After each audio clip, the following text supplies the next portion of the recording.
She stood on the rain-slicked pavement, clutching a broken heel, while the heavy oak doors of the Danvers estate slammed shut in her face.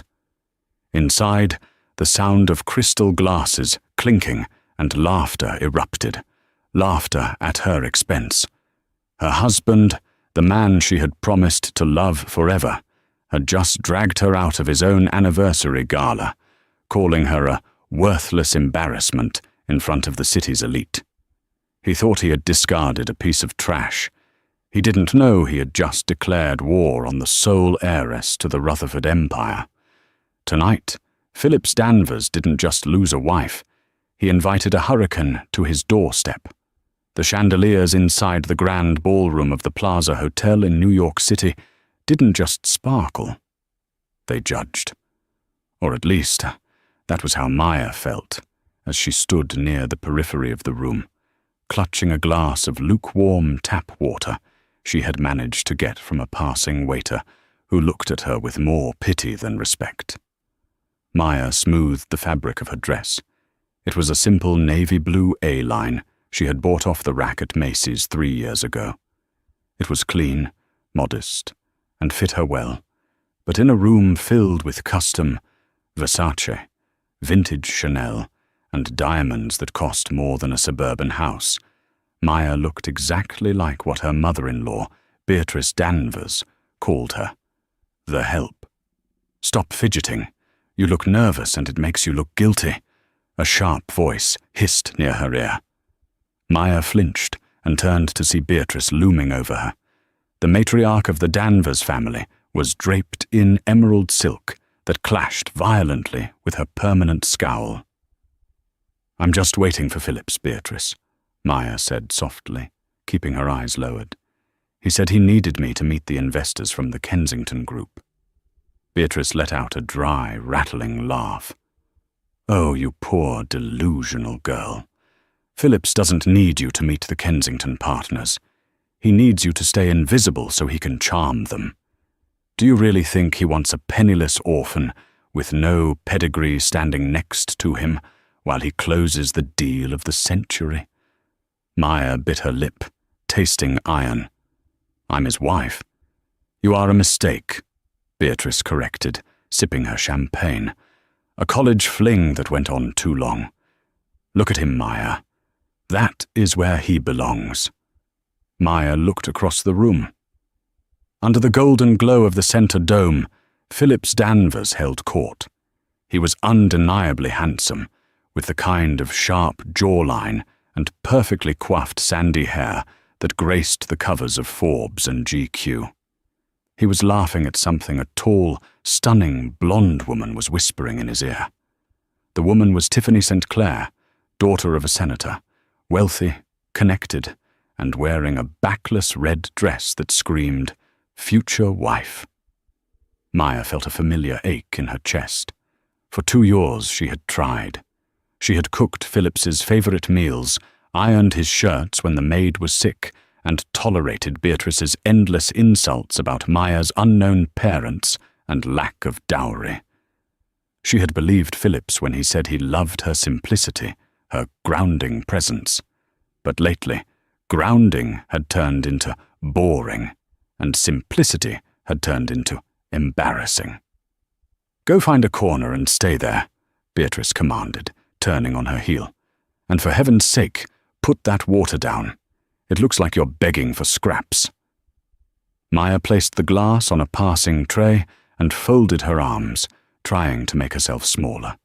She watched as Phillips placed a hand on Tiffany's lower back, guiding her toward a group of older men in tuxedos. He didn't look for Maya. He hadn't looked for her since they arrived 2 hours ago. She decided to go to the restroom to splash water on her face. She needed 5 minutes to compose herself before the toasts began. As she navigated through the crowd, trying not to bump into anyone, she overheard voices coming from a semi-private alcove near the bar. "I don't know why he keeps her around, honestly," a man's voice said. It was loud, slurred by too much expensive scotch. Maya recognized it. Gary, Phillips's best friend and business partner. "Optics, Gary.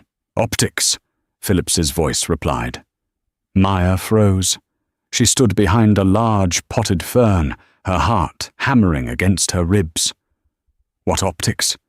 Gary laughed. She looks like she wandered in from a bus stop. Tiffany is all over you, man. The St. Clair merger would be a lot smoother if you weren't dragging the charity case around. Maya held her breath, waiting for Phillips to defend her, to say she was intelligent or kind, or that he loved her. I know, Phillips sighed. The sound was heavy with irritation. But the divorce needs to be timed right. If I dump her now, before the IPO launches next month, the press might paint me as heartless. Tech mogul abandons wife before big payday. It's bad PR. I have to wait until the stock stabilizes. So you're stuck with the mouse, only for a few more weeks, Phillips said. Besides, she's harmless. She doesn't have the spine to leave, and she has nowhere to go. She's entirely dependent on me. It's pathetic, really. The world seemed to tilt on its axis. Pathetic. Maya didn't cry. The shock was too cold for tears. She backed away slowly, her heels silent on the plush carpet. She had nowhere to go. He was right. Her parents had died in a car crash when she was 4. She had bounced between foster homes until she aged out. Phillips had been her first real family, or so she thought. She turned to flee toward the exit, needing fresh air, but she collided hard with a solid figure. Watch it! Red wine splashed across a pristine white tuxedo jacket. The music in the ballroom seemed to stop. The chatter died down. Maya looked up in horror. She had just run into Arthur Hamilton, the CEO of Hamilton Holdings, the most important investor in the room, the man Phillips was desperate to impress. And she had just ruined his suit. "You clumsy little idiot." The voice wasn't Hamilton's, it was Phillips's. He materialized out of the crowd, grabbing Maya's arm with a grip that bruised. He wasn't looking at her. He was looking at Arthur Hamilton, his face pale with panic. "Mr. Hamilton, I am so incredibly sorry," Phillips stammered, pulling a silk handkerchief from his pocket and dabbing ineffectively at the older man's lapel. She's not well. She shouldn't be here." Arthur Hamilton, a man with steel-grey hair and eyes to match, brushed Phillips's hand away. He looked at Maya, not with anger, but with a strange, penetrating curiosity. "It is just wine, Mr. Danvers. However, the lady seems distressed." "She's drunk," Beatrice announced, stepping into the circle that had formed around them. The guests whispered behind their hands. Tiffany St. Clair stood nearby, smirking, her phone raised as if recording the scene. "I'm not drunk," Maya whispered, her voice trembling. "I haven't had a drop of alcohol." "Don't lie to them," Phillips snapped, spinning on her. His eyes were dark, void of any of the warmth she remembered from their wedding day. "Look at you. You're a mess. You've been embarrassing me all night. And now you ruin Mr. Hamilton's jacket? Do you have any idea how much this suit costs? More than you've made in your entire life." "Phillips, please," Maya said, realizing the entire room was watching. "Let's just go home." "No," Phillips said, his voice rising. The adrenaline of the potential business failure was making him reckless. He needed a scapegoat. He needed to show Hamilton that he didn't tolerate incompetence, even from his wife, especially from his wife. "I am not going anywhere. You are leaving." "What?" "I said get out," Phillips hissed. "You don't belong here, Maya. You never did. Look around you. These are people of substance, people of worth. You're just a burden." The cruelty of the words hung in the air like smoke. Even Beatrice looked momentarily surprised by his ferocity, though she quickly recovered and nodded in agreement. "Phillips, we are married," Maya said, her voice gaining a sudden, steel-like edge she didn't know she possessed. "You are humiliating me." "You humiliated yourself," Phillips yelled. He grabbed her arm again, harder this time, and began dragging her toward the grand double doors of the ballroom. "Phillips, stop!" Maya struggled, her heel twisting on the floor. "Get out!" He shoved the heavy doors open. The security guards outside looked uncomfortable but didn't intervene. Mr. Danvers was the client, after all. Phillips pushed her past the threshold, out into the lobby, and then continued toward the main entrance of the hotel. It was raining outside, a torrential New York downpour. "Phillips, I don't have a coat. I don't have money for a cab," Maya pleaded, the cold air from the revolving doors hitting her bare arms. "Walk," Phillips sneered. "Maybe the rain will wash off the stench of failure. Don't come back to the penthouse tonight. I don't want to see your face until I've fixed the mess you made with Hamilton." He gave her one final shove. Maya stumbled, catching her heel in the grate of the entryway mat. She fell hard onto the wet concrete of the sidewalk outside the hotel. The heel of her shoe snapped with a loud crack. Passers-by stopped and stared. A doorman took a half-step forward, but stopped when Phillips held up a hand. "She's fine," Phillips barked at the staff. "Leave her." He looked down at his wife, sprawled on the wet pavement, her hair plastered to her face, her knee bleeding.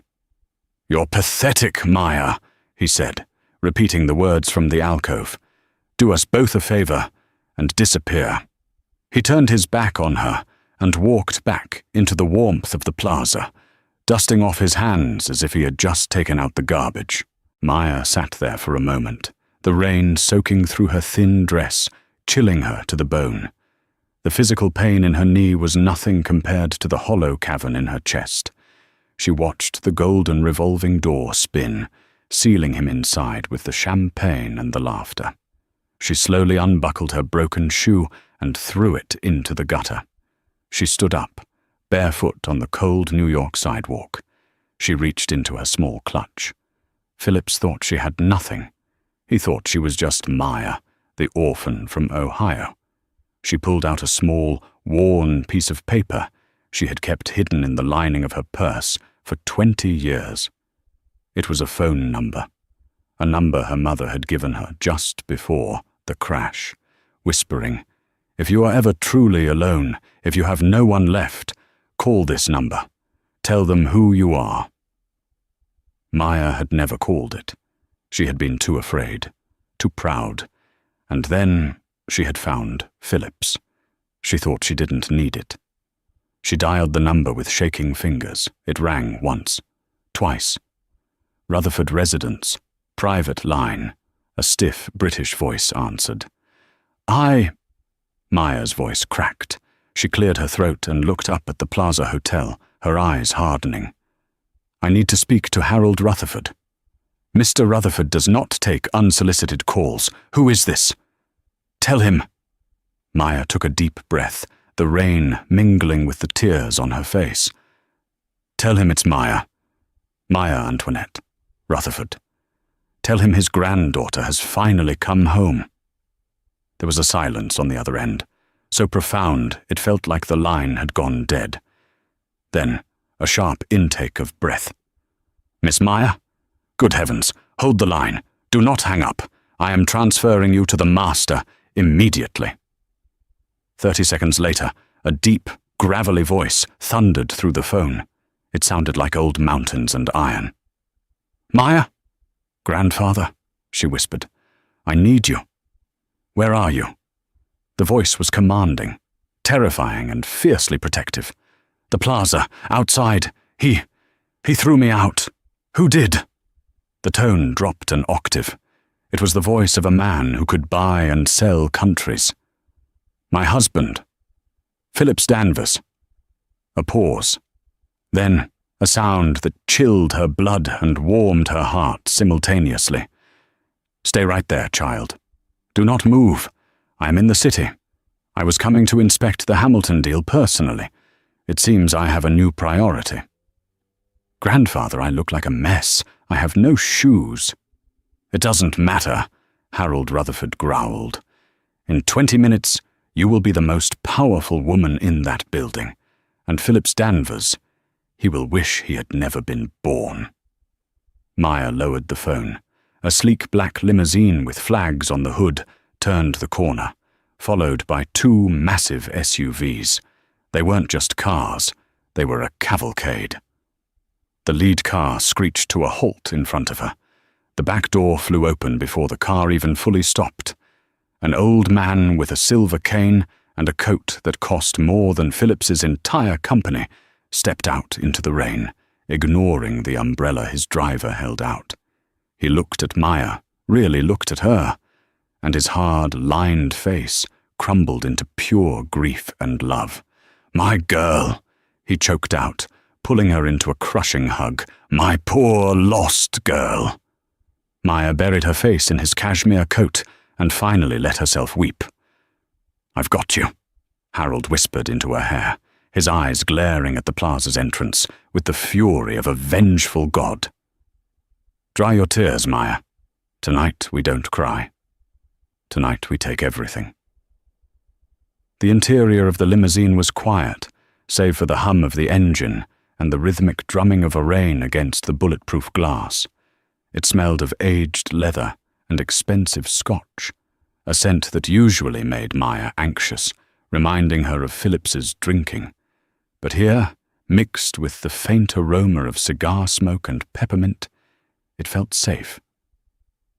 Harold Rutherford sat opposite her, his cane resting between his knees, his sharp eyes scanning her face as if trying to memorize every feature. He had wrapped her in a blanket of cashmere so thick it felt like a weighted shield. "Why?" Maya asked, her voice raspy.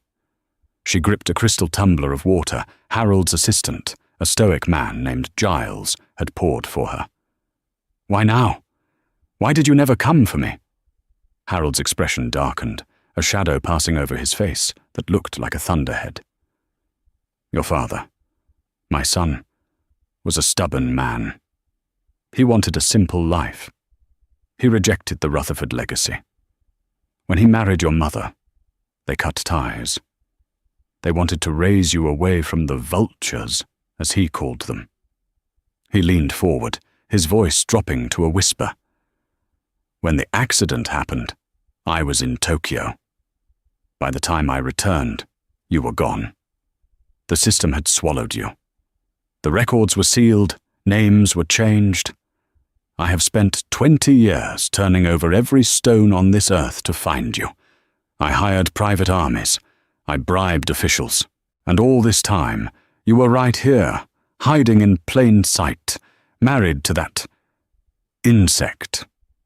Maya looked down at her hands. The wedding ring on her finger felt heavy, like a shackle. He wasn't always a monster. Or maybe he was, and I was just too desperate for love to see it. "You are a Rutherford," Harold stated firmly. "We do not beg for love. We command respect. And if respect is not given, we buy the building and evict the disrespect." The car slowed to a halt. Maya looked out the window. They hadn't gone far. They were at the Pierre Hotel, just a few blocks up from the plaza.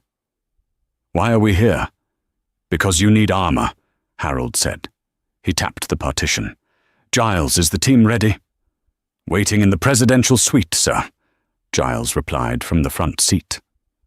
They were ushered into the hotel through a private entrance. The staff bowed, actually bowed, as Harold walked past. In the elevator, Harold turned to her. "Tonight, Phillips Danvers thinks he has discarded a burden. He believes he is about to close a deal with Hamilton Holdings that will save his mediocre little tech firm. What he does not know is that Hamilton Holdings is a subsidiary." Maya's eyes widened. "A subsidiary?" "Of Rutherford Global," Harold smirked, a cold, predatory glint in his eye. "Arthur Hamilton works for me. He was there tonight on my orders to audit Danvers. I was considering acquiring Phillips's company as a minor asset. I wanted to see if the man had character." The elevator doors pinged open. "And now?" Maya asked. "Now?" Harold stepped out, his cane hitting the marble floor with a solid thud. I'm going to destroy him. But first, you need to look the part. The presidential suite was a flurry of activity. Racks of clothes lined the walls. A team of 3 women and 2 men stood at attention. They were the city's top stylists, makeup artists and hairdressers, summoned on a Saturday night with a single phone call. "This is my granddaughter," Harold announced to the room. "She has been through hell. You have 1 hour to make her look like she owns heaven." The next hour was a blur of silk, powder, and hairspray. Maya sat in front of the vanity, watching her reflection change. The tired, pale woman with the messy bun and the sad eyes vanished. The makeup artist applied a bold, crimson lip, a color Maya had never dared to wear. Her hair, usually kept in a modest ponytail to avoid annoying Beatrice, was blown out into cascading, glossy waves that fell over her shoulders like dark water. Then came the dress. It wasn't just a garment, it was a weapon. It was a floor-length gown of shimmering gunmetal silver, encrusted with thousands of tiny Swarovski crystals that caught the light with every breath she took. It had a high slit up the left leg and a neckline that was daring yet regal.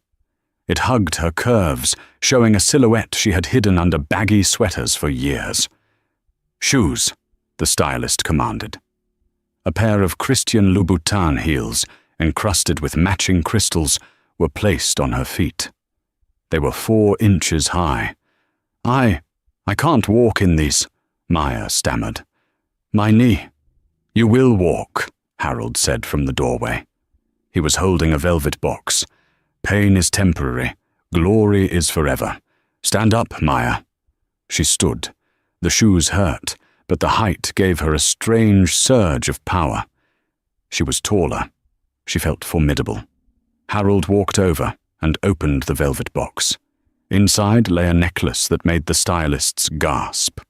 It was the Rutherford star, a sapphire the size of a pigeon's egg, surrounded by flawless diamonds. "This belonged to your grandmother," Harold said softly, fastening the heavy cold weight around her neck. "She wore it to meet the Queen. Now, you wear it to bury a peasant." He handed her a clutch. Inside was a black titanium credit card and a heavy fountain pen. "What is this for?" "The contract," Harold said grimly. "We are going back to the party." Maya's stomach flipped. "I can't go back there, grandfather. He threw me out. Everyone saw. They'll laugh." Harold gripped her shoulders, forcing her to look him in the eye. "Let them laugh. Hyenas always laugh before the lion tears their throats out. You are not going back as Mrs. Phillips Danvers, the unwanted wife. You are going back as Maya Rutherford, the chairwoman of the board." "Chairwoman." "I signed the papers in the car," Harold winked. "As of 20 minutes ago, you are the majority shareholder of the subsidiary that controls the investors Phillips is begging for money. Technically, my dear, you are his boss." Maya looked in the mirror. The woman staring back wasn't the girl who cried over burnt toast or apologized for taking up space. This woman looked dangerous. "Okay," Maya whispered. Then, louder. "Okay. Ready?" Harold offered his arm. Maya took it. "Let's go." The atmosphere in the plaza ballroom had shifted from tense to raucous. With Maya gone, Phillips Danvers felt a weight lift off his shoulders. He was holding court near the ice sculpture, a glass of champagne in one hand, his other hand resting possessively on Tiffany St. Clair's waist. It was for the best, really, Phillips was saying to a group of sycophants. She was unstable. I tried to get her help, but some people just refuse to evolve. It's sad, but business must go on. "You're a saint for putting up with it this long, Phillips," Tiffany cooed, sipping her drink. "Honestly, that dress she wore, it was insulting to the venue." Beatrice Danvers nodded in agreement. "I've always said you can't make a silk purse out of a sow's ear. Now that the baggage is gone, we can focus on the future." Arthur Hamilton stood a few feet away, swirling his scotch. He hadn't spoken much since the incident. He just watched Phillips with a look of detached calculation. "Mr. Hamilton," Phillips called out, waving him over. "Come, join us. I was just telling Tiffany about the projections for Q3. With your investment, we're going to crush the competition." Hamilton walked over slowly. "Is that so? And what about your wife? Is she safe?" Phillips waved a dismissive hand. "Oh, she's fine. Probably took a cab back to her old apartment. Don't worry about her. Focus on the deal, Arthur. I have the papers ready in the suite upstairs. We can sign tonight." "Actually," Hamilton checked his watch, "I'm waiting for my superior. He wanted to review the final terms personally." Phillips laughed. "Superior? I thought you were the CEO of Hamilton Holdings."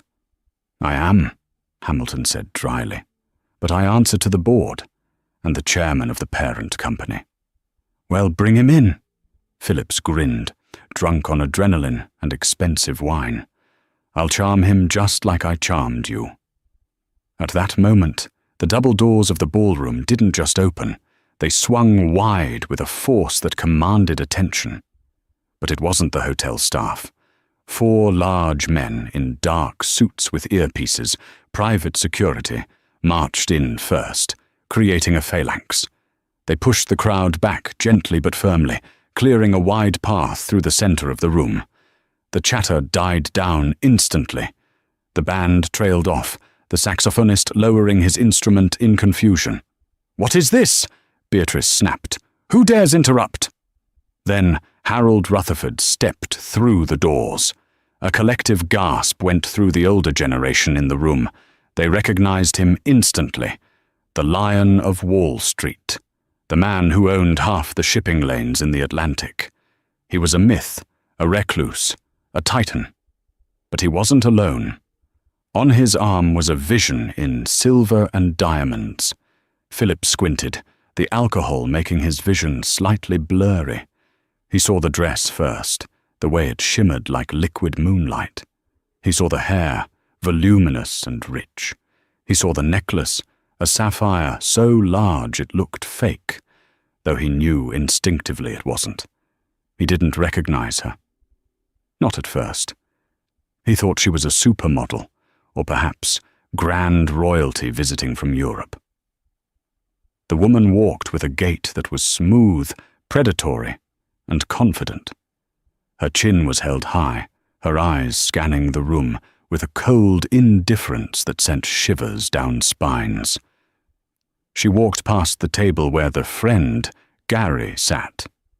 Gary dropped his fork.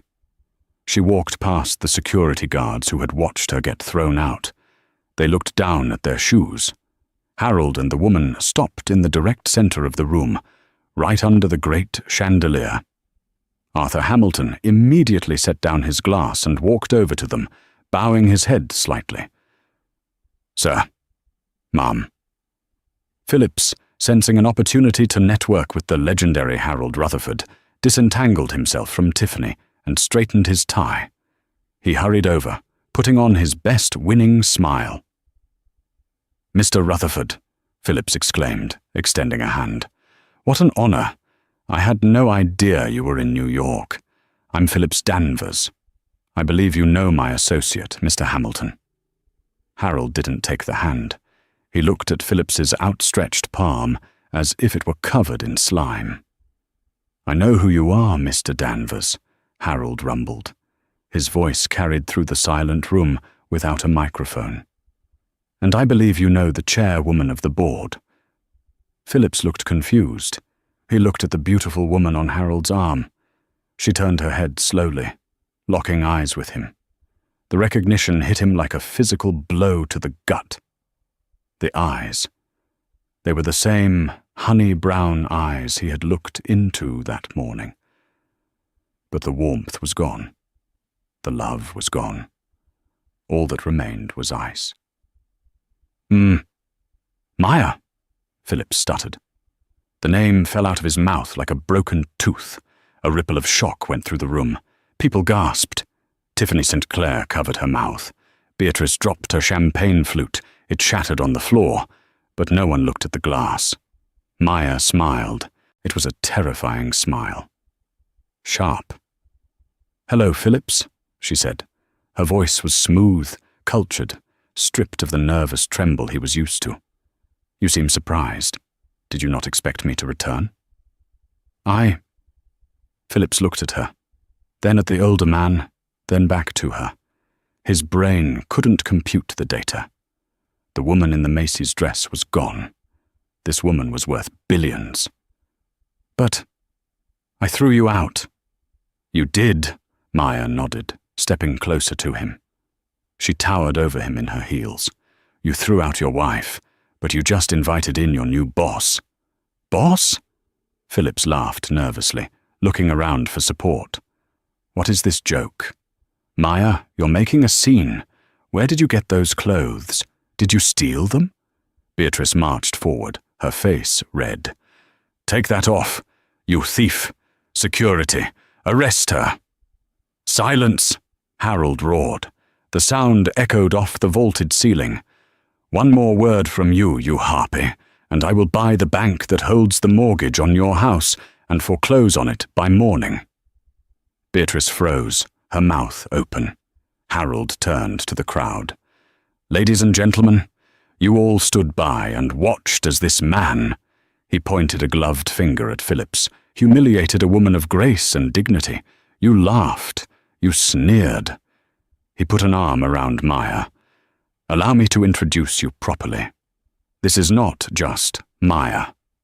This is Maya Antoinette Rutherford, my granddaughter, the sole heiress to the Rutherford estate, and as of this evening, the majority owner of the venture capital firm funding Mr. Danvers's little project."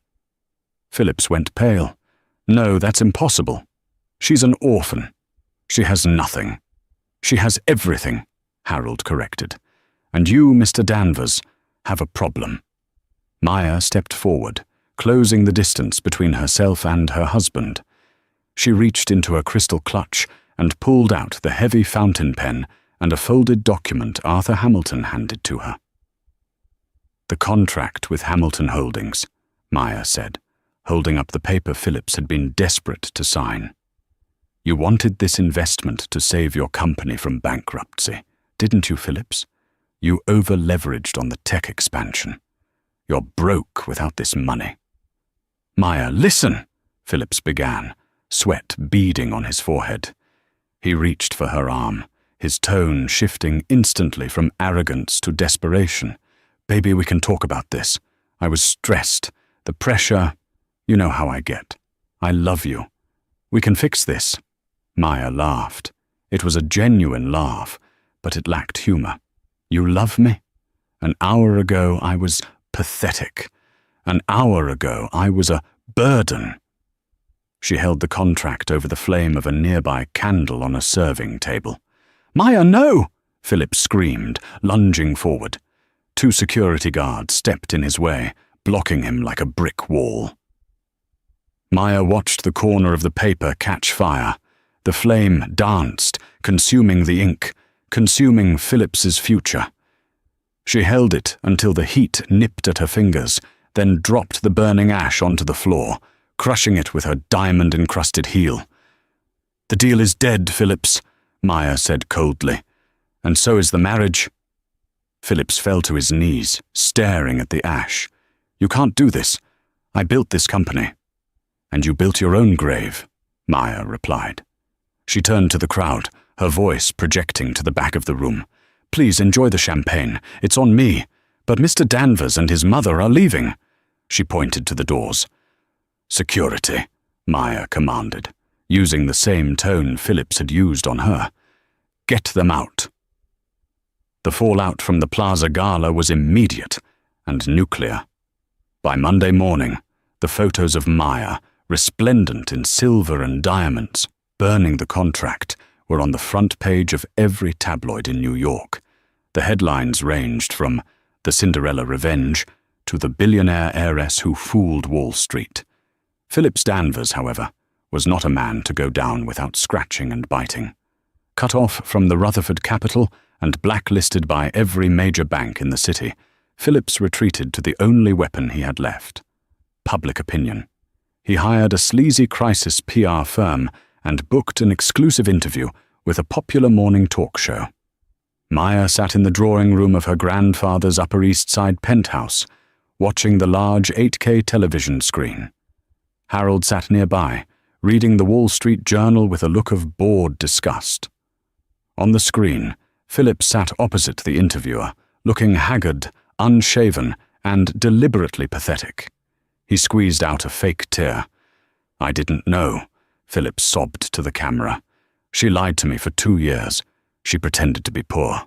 She pretended to be an orphan with nothing. I married her out of love. I took care of her. And it turns out she was testing me. It's entrapment. It's fraud. I am the victim here. She and her grandfather humiliated me because I'm a self-made man, and they hate anyone who wasn't born with a silver spoon."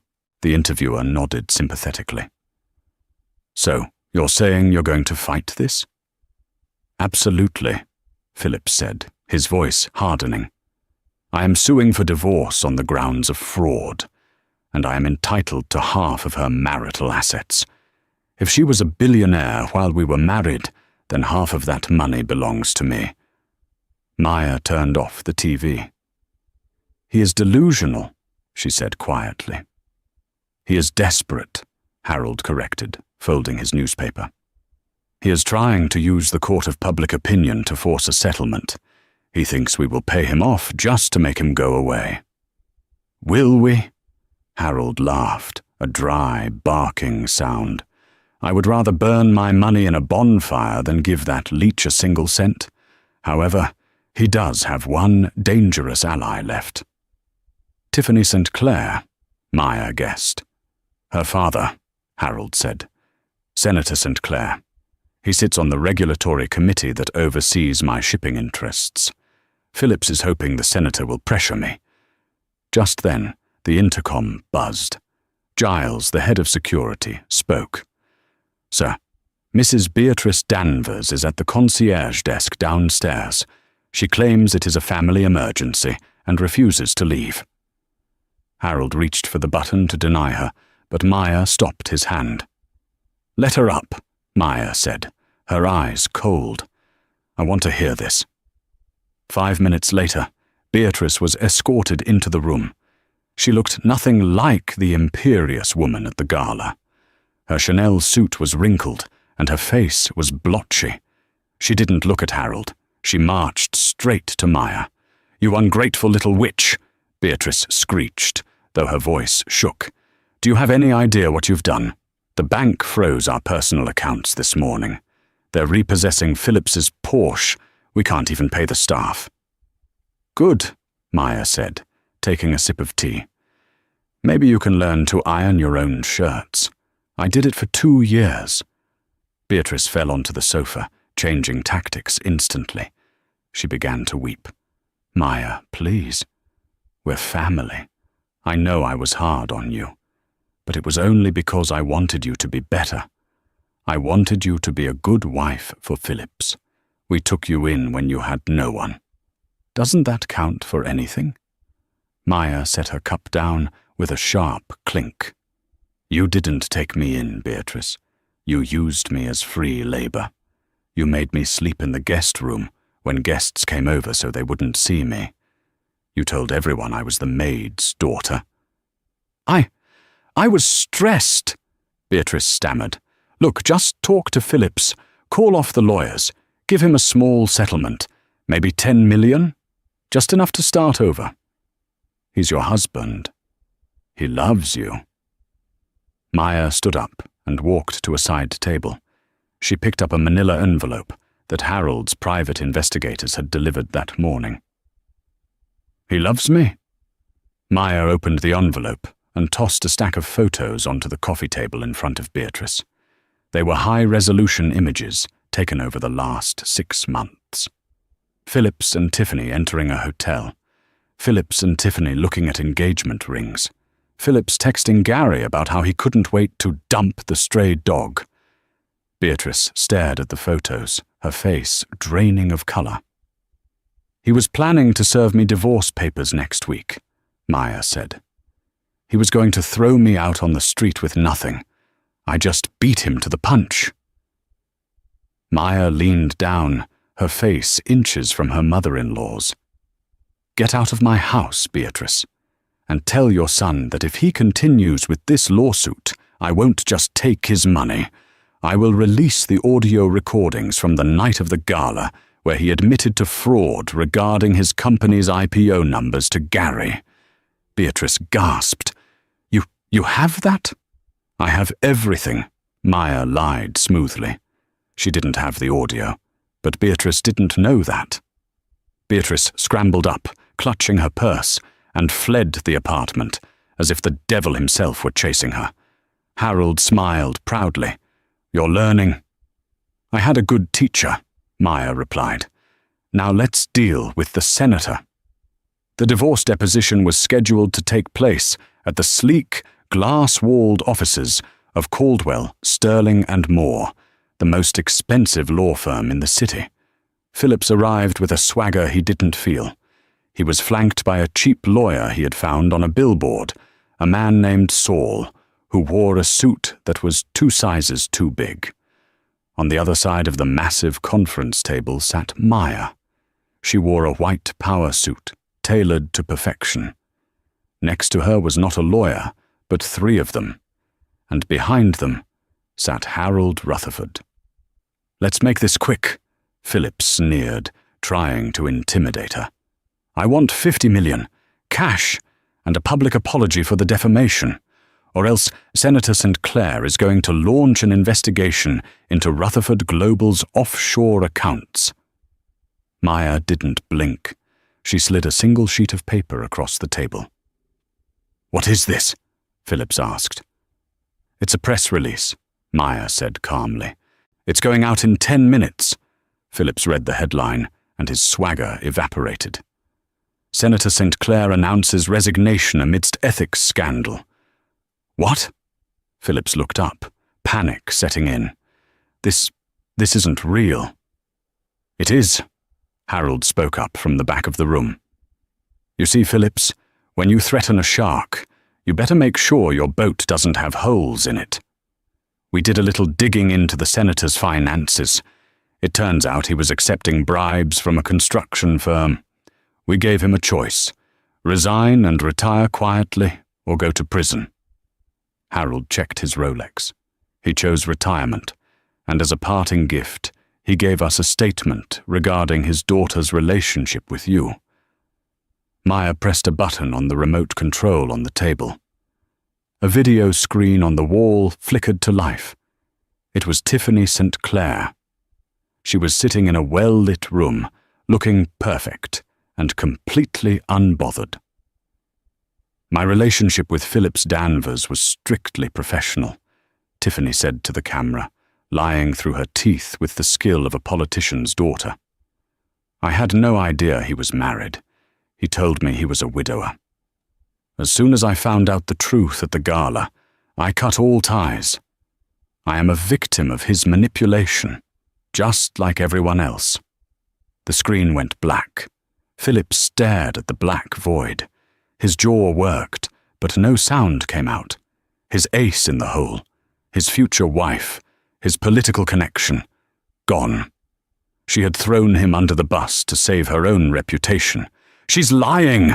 Philip screamed, standing up and slamming his hands on the table. "She knew. She planned it with me." "Does it matter?" Maya asked softly. "She has the senator's PR machine behind her. You have..." Saul. Phillips's lawyer, Saul, closed his folder. "Mr. Danvers, I think we should settle." "I'm not settling," Phillips roared. "I still have the company. My tech firm is worth millions. I don't need you." "Actually," Maya interrupted. "About that." She signaled to one of her lawyers, who placed a thick stack of documents on the table. "While you were busy doing TV interviews, the bank called in your loans. You defaulted. Your company, Danvers Tech, went into receivership yesterday afternoon." Phillips felt the room spin. No. No, I have 30 days to cure the default. You did, Maya said, but the bank sold the debt to a private equity firm. Who? Phillips whispered. Me, Maya said. Silence descended on the room, heavy, suffocating silence. I own your debt, Phillips. I own your building. I own your servers. I own the chair you sit in at your office, and I am foreclosing. Phillips collapsed back into his chair. He looked small. The handsome, arrogant titan of industry was gone, replaced by a broken man in a suit he could no longer afford. Why? He croaked, tears streaming down his face. Real tears this time. Why go this far? You could have just left. Maya looked at him, and for a second she remembered the man who had bought her ice cream on their first date. She remembered the hope she had felt. I tried to leave, Phillips, she said, her voice trembling slightly before stabilizing. I walked out into the rain. I was willing to disappear. But you followed me. You mocked me. You broke my heel and left me bleeding on the sidewalk because you thought I was trash. She stood up, buttoning her jacket. I didn't destroy you because I hate you, Phillips. I destroyed you because you needed to learn that you cannot treat people like disposable objects. She turned to her lawyers. Have him sign the divorce papers. He gets nothing, no alimony, no assets. In exchange, I won't sue him for the misuse of company funds during our marriage, which would send him to jail for 5 years. She looked down at her ex-husband one last time. Sign the papers, Phillips, or go to prison. It's your choice. Phillips's hand shook violently as he picked up the pen. He didn't look up. He signed his name, signing away his marriage, his company, and his pride.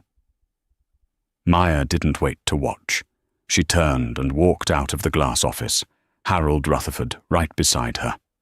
As they reached the elevator, Harold patted her hand. How do you feel? Maya took a deep breath. She felt lighter than she had in years. I feel, she said, a small smile playing on her lips, like getting a burger. I'm starving. Harold laughed. A burger it is. But first, we have one last stop. Where? The conclusion. Harold winked. You need to tell the world who you really are. 1 year later, the New York winter was particularly cruel that year. The wind whipped down Fifth Avenue like a physical slap, cutting through layers of wool and polyester alike. Outside the gilded entrance of Le Jardin, one of the city's newest and most exclusive restaurants, a man stood shivering in a valet uniform that was slightly too tight around the shoulders. His name tag, crooked and plastic, read simply, Phillips. Phillips Danvers rubbed his gloved hands together, trying to generate some friction. His knuckles were raw from the cold. It had been a long shift. He had parked Bentleys, Ferraris, and Maybachs for the last 6 hours, handling keys to cars he used to own. Cars he had been forced to sell to pay off legal fees and outstanding debts. His fall had been absolute. After the divorce and the dissolution of Danvers Tech, he found himself unemployable in the corporate world. Maya's revelation about his fraudulent IPO numbers had made him a pariah. No board would touch him. No bank would lend to him. Even his mother, Beatrice, had been forced to sell the family estate and move into a 2-bedroom condo in New Jersey, spending her days calling Phillips to complain about the lack of closet space. Hey buddy, wake up! A harsh voice snapped Phillips out of his misery. A young man in a tailored suit, no older than 25, was dangling a set of keys in front of Phillips's face. Sorry, sir, Phillips muttered, taking the keys. He kept his head down. He lived in constant fear of being recognized, though the beard he now grew to hide his face helped. Make it quick, and don't scratch it, it's brand new, the young man sneered, turning back to his date. Phillips jogged to the car. As he slid into the leather seat, the smell of expensive cologne hit him. the same cologne he used to wear. He gripped the steering wheel, fighting back a wave of nausea. This was his life now, serving the people he used to look down on. Tonight was a big night at Le Jardin. The restaurant had been rented out for a private charity gala. The rumor among the staff was that the host was some reclusive billionaire launching a new foundation for foster children. The tips were expected to be huge, which was the only reason Phillips had agreed to work the double shift. He needed the money for rent. By 10:20 p.m., the guests began to filter out. Phillips ran back and forth, retrieving cars, opening doors, bowing his head. Then the main doors of the restaurant swung open, and the manager hurried out, looking flustered. "Clear the lane," the manager hissed at the valets. "The hostess is leaving. I want the Rolls-Royce pulled up now." Phillips scrambled. He was the closest driver. He sprinted to the VIP lot, his breath pluming in the icy air. He found the car, a custom phantom black Rolls-Royce with diplomatic flags on the fender. It was a beast of a machine. He drove it carefully to the curb, putting it in park. He jumped out and rushed to open the rear passenger door, executing the perfect bow he had been trained to do. "Your car, ma'am," Phillips said to the pavement. A pair of shoes stepped out onto the curb. They weren't high heels. They were sensible, elegant, flat velvet boots. "Thank you," a voice said. Phillips froze. He knew that voice. It was the voice that used to whisper good night to him, the voice that used to hum in the kitchen. He slowly looked up. Maya stood there. But she wasn't the terrified girl in the rain anymore, nor was she the vengeful fury in the silver dress. She looked peaceful. She wore a long camel coat over a white dress. Her hair was pulled back loosely. She held a sleeping toddler in her arms, a little girl with curly hair. Standing next to her was a man. He was tall, with broad shoulders and a kind face. He had a protective hand on Maya's back. It wasn't Harold Rutherford. Harold had passed away peacefully in his sleep 3 months prior, leaving the entire empire to Maya. This man was Dr. Lucas Bennett, the pediatrician Maya had met while setting up her foundation's hospital wing. Maya looked at the valet. She paused, her hand halfway to the door handle. She looked at the name tag. Phillips. Then she looked at his face. Phillips wanted the ground to open up and swallow him whole. He wanted to run. He wanted to scream. But he couldn't move. He just stood there, holding the door for the wife he had thrown away. "Maya?" he whispered. It was a plea, a question, a sob, all in one. Dr. Bennett looked at Phillips, then at Maya. "You know him, honey?" Maya looked at Phillips for a long, stretching moment. She took in the cheap uniform, the tired eyes, the red, chapped hands. She saw the karma that had come full circle. She could have insulted him. She could have laughed. She could have told her new husband, "This is the loser who broke my heart." But Maya Rutherford had evolved beyond him. He was no longer a villain in her story. He was just a footnote. "No," Maya said softly, turning her gaze back to her husband and the sleeping child in her arms. "I don't know him. Just someone from a past life." She stepped into the car, settling the baby on her lap. "Drive safe," Dr. Bennett said kindly to Phillips, pressing a folded $100 bill into Phillips's hand. The heavy door thudded shut. Phillips stood on the curb, clutching the money. He watched through the tinted glass as the car pulled away. He saw Maya lean her head on the doctor's shoulder. She didn't look back. Not even once. "Move it, buddy," the manager yelled from behind him. "We got a line forming." Phillips blinked, the tears finally spilling over, mixing with the freezing rain on his face. He looked at the $100 bill. It was more than he used to give Maya for her weekly grocery allowance. "Yes, sir," Phillips choked out. He shoved the bill into his pocket and ran to get the next car, a ghost haunting the life he could have had. disappearing into the grey mist of the New York night. And that is the story of how a single act of cruelty unravelled a life, and how a hidden legacy revealed the truth. Phillips Danvers thought he was discarding a broken accessory, but he ended up throwing away a diamond to chase after glass. It serves as a powerful reminder that we should never judge others by their current circumstances, because the wheel of fortune is always turning.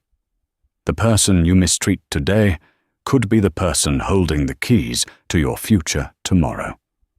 Maya's journey from a silenced wife to a powerful matriarch proves that true worth isn't about what you wear, but who you are. If you enjoyed this story of instant karma and dramatic justice, please hit that like button. It really helps the channel grow. Don't forget to subscribe and ring the bell so you never miss a new story. And tell me in the comments, do you think Phillips deserved forgiveness, or did he get exactly what he deserved? Type Team Maya if you're on her side. Thanks for watching.